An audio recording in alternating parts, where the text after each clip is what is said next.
BJP के नेताओं से अपील करता हूं कि आज आप खुश हो रहे होंगे कि हमारा देश का प्रधानमंत्री नरेंद्र मोदी तीसरी बार बना है, पर आपके बच्चों के भविष्य का जब सवाल आएगा, जब उसको लोकतंत्र में वोट देने के अधिकार की एक तरह से नकारात्मकता आएगी, तब सोचो क्या होगा। दूसरी तरफ देश की अर्थव्यवस्था कैसी है, देश की विदेश नीति कैसी है। नरेंद्र मोदी ट्रंप के गले मिले, उसने टैरिफ लगा दिया। नरेंद्र मोदी ट्रंप का प्रचार करने गए, उसने वीज़ा पे फीस बढ़ा दी। पाकिस्तान गए, उसने आक्रमण कर दिया। चाइना गए, उसने भारत पर पाकिस्तान के साथ मिलकर षड्यंत्र रच दिए। मोदी जहां गए मोदी करवाया। उस जगह नरेंद्र मोदी ने भारत के विरोध में उस देश को खड़ा कर दिया, वो चाहे नेपाल हो, चाहे बांग्लादेश हो, चाहे बर्मा हो, चाहे अफगानिस्तान हो, चाहे पाकिस्तान।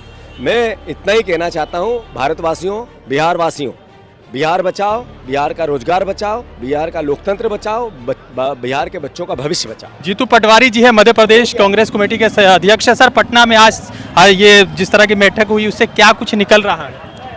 क्लियर कट मैसेज है कि देश की आने वाली राजनीति के बदलाव का घोतक बिहार की ये पवित्र क्रांतिकारी भूमि बनेगी। क्लियर मैसेज है कि इस देश के भविष्य और लोकतंत्र को, वोट के अधिकार को बचाने की जिम्मेदारी कांग्रेस पे है, देश की जनता पे, देशभक्त नागरिकों पे है।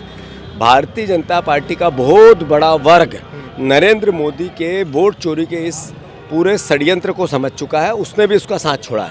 मैं बीजेपी के नेताओं से अपील करता हूं कि आज आप खुश हो रहे होंगे कि हमारा देश का प्रधानमंत्री नरेंद्र मोदी तीसरी बार बना है, पर आपके बच्चों के भविष्य का जब सवाल आएगा, जब उसको लोकतंत्र में वोट देने के अधिकार की एक तरह से नकारात्मकता आएगी, तब सोचो क्या होगा।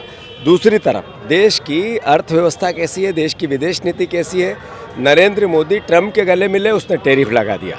नरेंद्र मोदी ट्रंप का प्रचार करने गए, उसने वीज़ा पे फीस बढ़ा दी।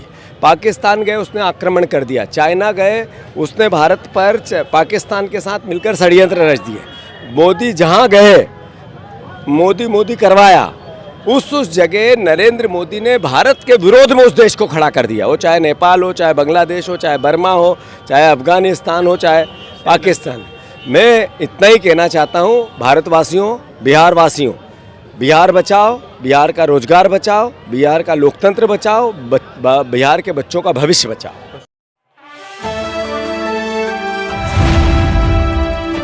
द इंडियन खबर, सच आपके सामने।